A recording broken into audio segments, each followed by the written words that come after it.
I may climb on roofs and scale walls, but you won't catch me wearing a stupid white tabard with a hoodie.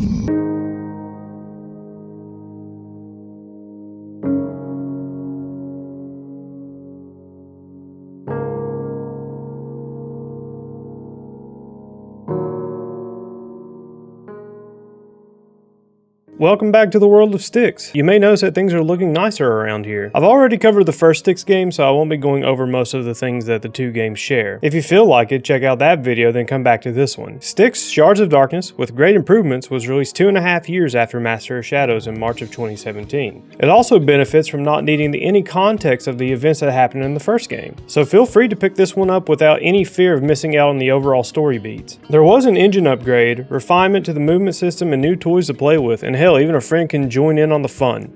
I got him. If he stops walking and fucking around in circles. Cyanide hit it out of the park with Shards of Darkness. So much so, now they have me craving for a third installment. The upgrade from Unreal Engine 3 to Unreal Engine 4 really shows here. Styx, textures, and enemies look more intricate and better than ever. The already amazing environmental design gets elevated even further from this. One final positive note on the graphical improvements is that all the cutscenes are either in-engine or pre-rendered. You can tell they increased the budget and it shows. For sound design, Cyanide improved the ambient sounds in the game as well as the way the sound echoes in the environment.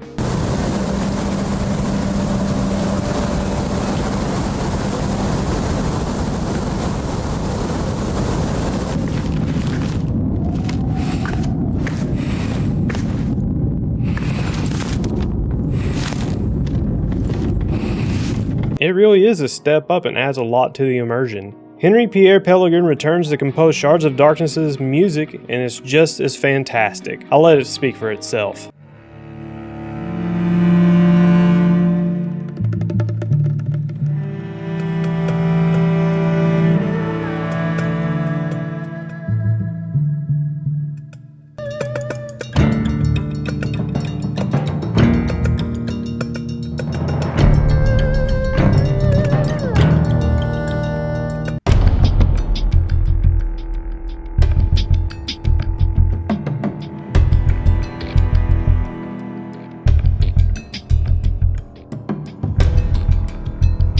He definitely expanded the range of instruments being used, but kept the sounds familiar, making sure that the player knows that they are still playing a Styx game. This time around, Styx isn't confined to the Tower of Akanash. Instead, he travels to different areas via an airship with or without allies. Following the motivations of the story, you can expect to find yourself in a shantytown made of derelict ships, a city built into some mountains inhabited by dark elves, and hell, even an airship. It's definitely a step up from their last entry, but still suffers from one glaring issue. You have to replay some of the levels, and that comes with most of the baggage that Master of Shadows has. You know, finding all the collectible tokens in a level. Again, I have a few ideas on how they can improve their level design. That will be at the end. The core gameplay loop is still here. Navigate your way through an area, complete side objectives, maybe try to earn insignias, and progress the story while trying not to raise an alarm. One thing you may notice is that Styx no longer has his amber mark. Don't worry though, it's on his knife sheath to tell you if you're in darkness. There's also a little indicator in the bottom right corner, but I prefer the sheath. All of Styx's powers carried over from the previous game, and one of these has even been upgraded. The devs saw the potential the clone had, and boy did they go in headfirst with ideas. Instead of having to spawn a clone directly in front of him, Styx can now throw a cocoon that spawns a clone that can distract enemies. This is especially helpful if you can't cross a heavily guarded area. Another one of the upgrades good old Rakash gained from his time with ISIS is the suicide bomb.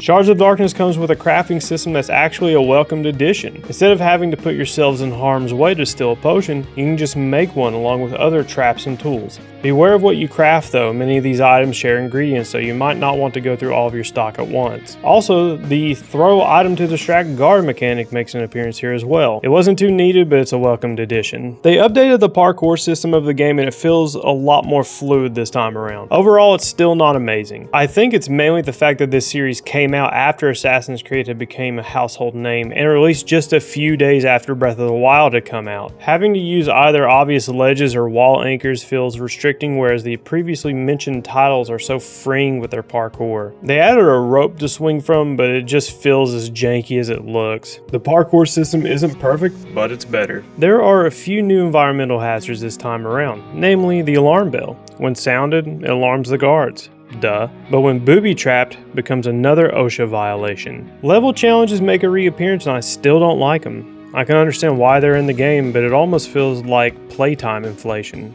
There are better incentives and motivators to get players to replay levels or be more meticulous their first time through. Level challenges just aren't the answer. The skill tree makes a return with a few new ultimates to unlock. This time around you'll have 2 ultimates to choose from a particular tree. Don't be scared that you'll be locked in if you end up changing your mind later, since these can be refunded. Like the last game, the easiest way to unlock these is by doing side objectives you were issued in each of the missions. The devs took time to implement co-op, and let me tell you, it does not disappoint. You and your goblin partner can go through the whole campaign together. This makes some of the insignias easier to get and also gives you another set of eyes to look for those goddamn coins. Your partner will have their own skill trees to unlock independently from yours. One thing to keep in mind though is that items are not shared, and loot hoarding can put your partner at a disadvantage when it comes to what tools they can use. So talk out who gets what and it'll make the experience that more enjoyable. One side note here is that all enemies can kill you in one hit. It balances the co-op mode out so you can't just steamroll through a level. Lastly, there's an equipment system as well. You can change Styx's gear to give you bonuses out in the field, but some of these come with debuffs as well. Like a dagger that does a fast muffled kill but you can't parry attacks. Or a vest that allows you to craft anywhere in a level but makes your running sound louder. One huge drawback here is that there are only like 2 actual sets and a few extra daggers or cloaks. It really is kind of just bare bones. Once again, there is no post game and you are sent back to the hideout to replay missions to 100% them. Shards of Darkness took me close to 9 hours to reach the end with most of the side objectives completed. For $20 US or your region's equivalent, it's pretty solid. Don't buy it at $20 though, because it goes on sale pretty often. And actually at the time of me recording this, it's $3. So get it around that price if you can. I will say the polish of Shards of Darkness is leagues better than Master of Shadows, but still has a few issues sticking around. Mainly it's with character models getting stuck in place. This can either be beneficial to the player since they can exploit the bug, or a hindrance since they could be stuck in a place facing where you need to go. They did mostly fix some of the parkour aspects of the game, but I still had a few jumps where I knew I shouldn't have fallen to my death. They also improved the ledge grabbing mechanic when you walk off a ledge. You just hold a button and Styx automatically grabs it. You're also prompted every time you grab a ledge asking if you want to jump up or drop down, instead of the counterintuitive system that was in Master of Shadows. Apparently in Master of Shadows, something I missed is that you can hold the jump button and when you grab onto a ledge, you get the prompt automatically. I don't know about you, but the last thing I want to do in the stealth game is hold the jump button. This was the fix that Styx needed and man does it feel so much better. I'll be the first to say that the story here is lackluster. One exists, but it's more along the lines of giving the player small motivations to keep going with no real overarching story, which is not necessarily a bad thing, but it's such a step down from Styx 1. Anyway, if you don't want spoilers, go to here. Time has passed by and Styx has been busy, mainly doing odd jobs of the thieving variety. The tutorial area of the game sets you in Thoban, the shantytown I mentioned earlier, stealing the Carnage's payroll. Carnage, otherwise known as Competence for attacking, reaping, neutralizing, and annihilating all goblins to be eradicated. C-A-R-N-A-G-E. Crappy name. I must have been paying the guy who wrote it by the letter. Carnage is a new organization that specializes in the hunting and termination of goblins. During one of these routine jobs, Styx and his contact are ambushed by members of Carnage and a deal is offered by their captain, Haledrin. I've got a deal for you, Goblin. What's the deal, Captain? I want you to steal an ambassador's scepter. With Styx being the amber fiend that he is, he accepts. From here you go through the rest of Thoban, tearing down wanted posters, enforcing capital punishment for public urination, and steal an airship. That big bitch better have been telling the truth. With that airship, Styx relives the time he sailed through the skies of Arcadia and does some sky pirating, boarding the ambassador's airship. A large and surprisingly intricate area made of 3 ship hulls cruising through the sky. Creeping his way through the ship, Styx stumbles upon the ambassador's room with the scepter inside. You seem to have grown even smaller, little mouse. The hell with you and your bullshit magic. A talking goblin, eh? Yeah, I can talk. Fuck you. The dark elf shapeshifter, named Jarek, escapes with the scepter and Styx leaves the airship. Haledrin is pissed. I know you haven't double-crossed me? Easy, big girl, or I'll cut you down to a size petite. She then reveals the scepter was used as an invitation to a diplomatic summit being held in Korengar, a fortress the Dark Elves call home. They disguise their airship as a merchant ship and break in.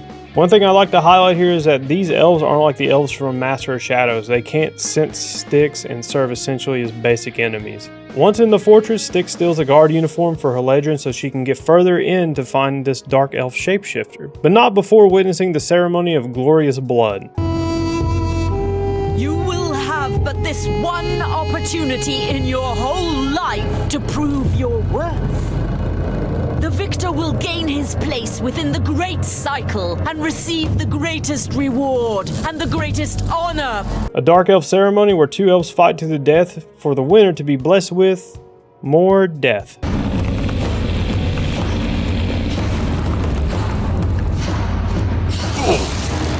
Once inside, you're tasked with finding clues about which one of these diplomats Jarek could be disguised as. After finding the body, you return to tell Haledrin who the imposter is. Before Haledrin can make her move, the Queen of the Dark Elves, Lysril, demonstrates the power of course by making a goblin impale itself. Ultimate weapon against the Green Flame is now a reality. Also, Aaron Barrowman is here. It's important to note here that Lysril is giving these quartz weapons to the kingdoms in return for captured goblins. Haledrin confronts Jarek, Styx chases him down just to steal the quartz necklace Jarek was wearing, and escapes. At this point, a motivation shift happens. Styx goes from a heroin addict at a 7-Eleven at 2 a.m. to a fentanyl addict at an Exxon at 3 a.m. Instead of fiending over amber, his new fix is pure quartz, which lands him into some trouble. Almost touch it. One big mother of a cockroach. Hey, is that quartz around your neck? Turns out that huge monster was the Dark Elf's idol.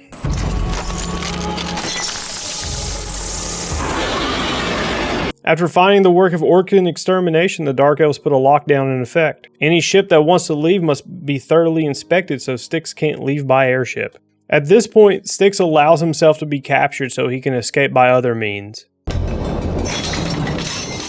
With Styx thrown in prison, you have to navigate through this level without any of his equipment. I love these kinds of missions in games, ones where they take away the majority of your tools and leave you to figure it out on your own. Haledrin left your equipment in a nearby trunk. Once you recover it, you work your way through an area outside of Korengar to escape back to the hideout. At this point, we are introduced to a new type of enemy. The dwarves. On top of seeing and hearing Styx, they can also smell him. I would say they work exactly like the elves in Master of Shadows, but they don't. They'll sniff Styx out and follow a trail of where you've been. Have you seen Grimly since last night? No. Look sharp. There's a fat one on the loose. It's a nice touch and much more welcome than the oops all detections that the elves fed Styx in Game 1. There's also an item that masks your scent for a few minutes that can really come in handy as well. Farewell and adieu, back Thoban I'm bound. I'd rather be buried in shit up to my nip than spend one more second in this shithole town. While back in Thoban, Haledrin sends you on an assassination mission against two of her former squad mates who betrayed her. You come back and are ambushed.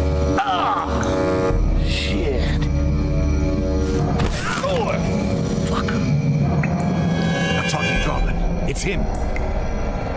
The passage is the symbol of the strength of our people. The elders will be there to ensure that you are worthy. The next section requires you to navigate through several Dark Elf trials. You complete them, escape, and are treated with another cutscene. Turns out, Jarek was the one who helped you escape. Jarek reveals that Lysril has a huge store of amber and that's enough to get our addict to work with him. He also reveals that she uses it and their religion to control her people. All this amber, what will become of us if production stops because of the war? Perhaps the time has come for us to get off of it. We are a free people. Jarak was right. Jarak is a traitor. What a waste. We were one together, one with Lysril.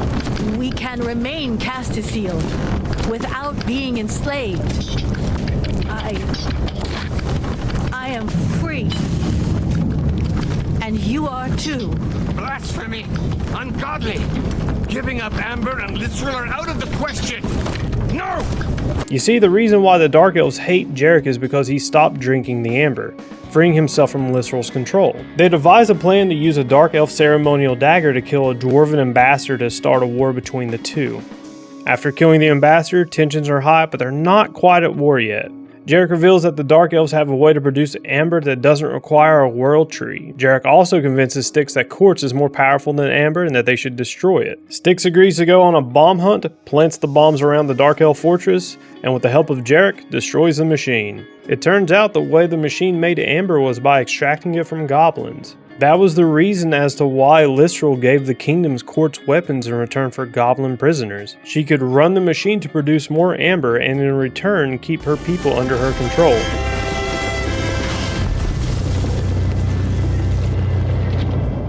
This was probably the only solid story beat this entire game. On their way out, they have to fight a golem left by the dwarves and were treated with the ending cutscene.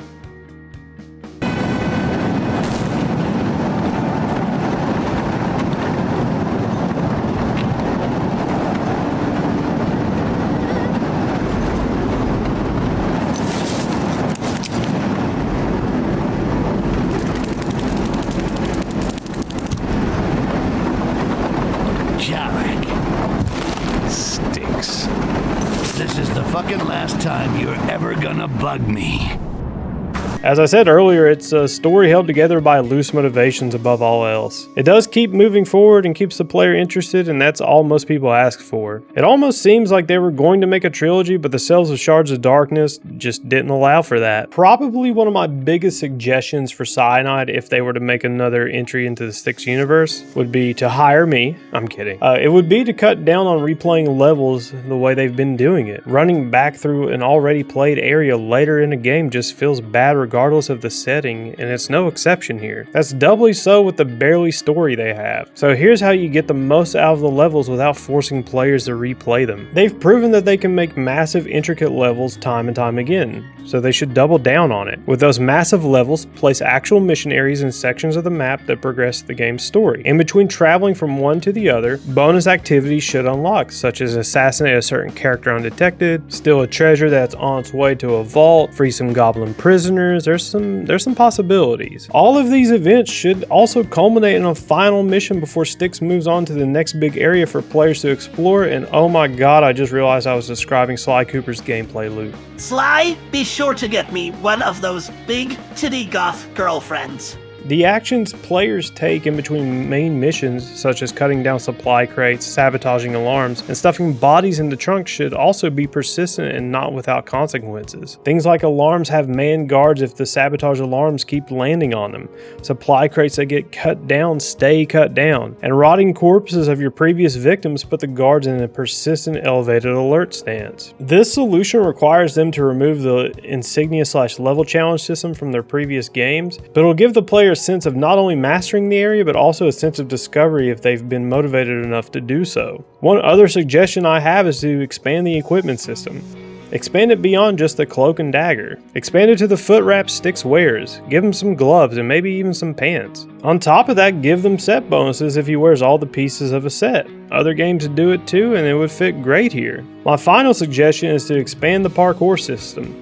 Something similar to Tears of the Kingdom or the Assassin's Creed systems. There's just too little to use to get around the levels, and it feels more like fixed paths instead of the player discovering their own way to their goal. Is Styx Shards of Darkness a good game? Yeah, I think so. Should you give it a try? Yeah, you should, especially when it goes on super sale for like $3. Get it for yourself and a friend and you'll have a blast, I promise you. Shards of Darkness is leagues ahead of its predecessor, but unfortunately, because of the predecessor, Shards of Darkness didn't do too well sales-wise, and that's why there hasn't been a third installment in the series since 2017. There is a job posting that hints that they may be working on it, but no one knows for sure. This is a game I can truly recommend, especially in this day and age where stealth games have fallen to the wayside.